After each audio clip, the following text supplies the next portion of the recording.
Hey, it's Michelle Fox with Michelle Fox Online and Michelle Fox Beauty. And I want to come at you today with a few mascara tips on Tip Tuesday. I know mascara is the thing that I do last because it frustrates me the most. And there are a few simple things that you can do to avoid the common pitfalls. And I'm going to go through them super quick. The first thing is that in order to engage all of your lashes, to get the most bang for your buck, so to speak, you want to make sure that you wiggle the wand at the root of your lash. I should probably be demonstrating, shouldn't I? So, as you apply it, you get right to the root of your lash and you wiggle it back and forth, and you can feel your lashes grab hold, or you can feel the bristles grab hold of your lashes, rather. And then you bring it all the way to the end, as opposed to just brushing without taking a moment to make sure that they grab on. That just involves a quick wiggle. Another thing that you may not realize is that the bristles do matter. So if you have a wand, I'm going to show you the difference. If you have a wand that has different size bristles, or that maybe has like a certain shape, that means that there are different zones, and therefore you need to turn it. So you wiggle it, pull it through, turn it maybe a quarter turn, do the same thing again. This one has a third zone on the very tip where you would use the tip as well.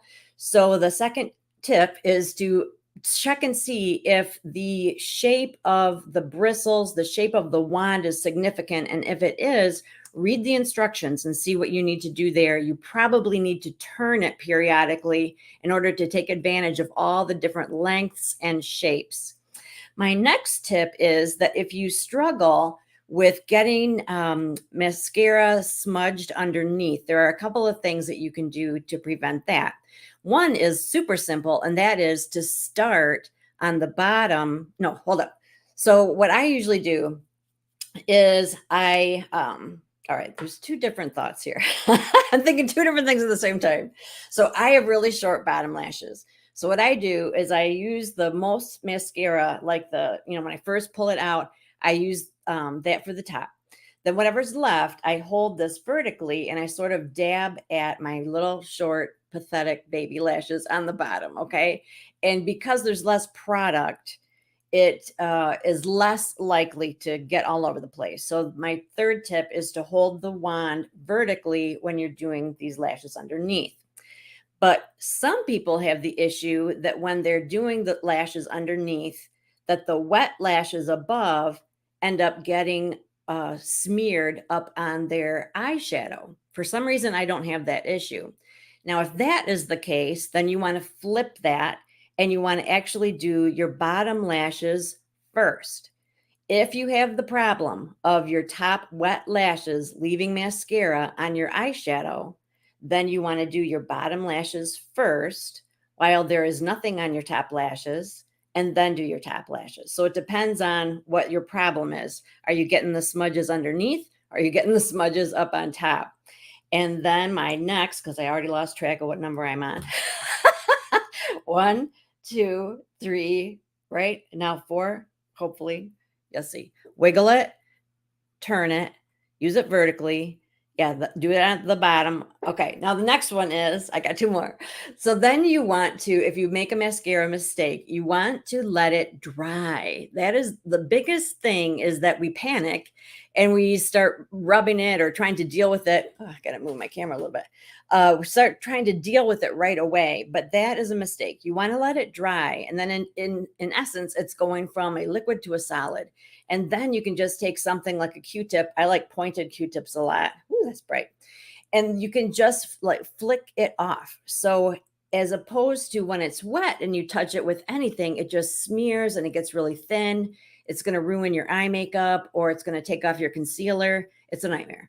So you just wait until it's dry and it becomes something that you can literally sort of flake off.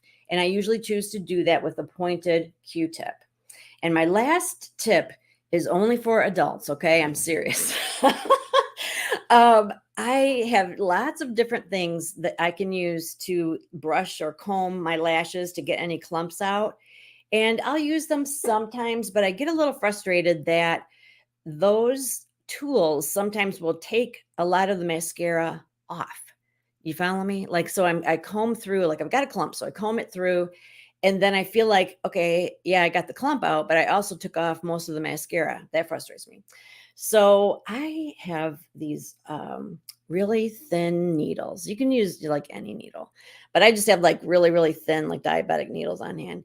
And so I'll just find it, you got to use a mirror and you got to be really careful, but I will just separate it ever so carefully, adults only, with a needle, and then I can separate it very carefully and easily without losing mascara, because I'm telling you what, by the time I've got my mascara finally on, I don't want it going anywhere else. Because it takes a little more effort to do mascara than some of the other things. So those are my 6 tips. I hope you find them helpful. Let me know in the comments what you think about that. And if you have some others to add, that would be great as well. So I'll see you next week. I think this is going to be a regular event, so I'm getting excited about it. I've done 2 in a row, so that's good for me. I'll see you next week with another tip on Tuesday. Thanks for watching.